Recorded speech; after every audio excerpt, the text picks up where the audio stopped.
চকরিয়া উপজেলা জুড়ে খুন খারাপি যেন একটি রুটিন মাফিক কাজ হিসেবে দাঁড়িয়েছে সন্ত্রাসীদের আদলে। তেমনি ধারাবাহিকতায় চকরিয়া উপজেলার বদরখালী বাজারে আজ ৩ জুন বিকেলে সাইম নামের এক সন্ত্রাসীর নেতৃত্বে সোনোয়াপাড়ার বাসিন্দা রশিদ নামের এক যুবককে এলোপাতাড়ি ছুরিকাঘাত করে খুন করা হয়েছে বলে জানা গেছে।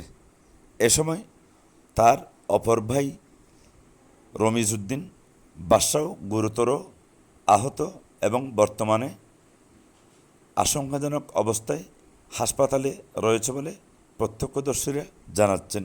একদিকে স্বাভাবিক মৃত্যু, অন্যদিকে অস্বাভাবিকভাবে বেড়ে চলেছে মৃত্যুর হার। উপজেলা জুড়ে ক্রমশ আইনশৃঙ্খলা অবনতির দিকে।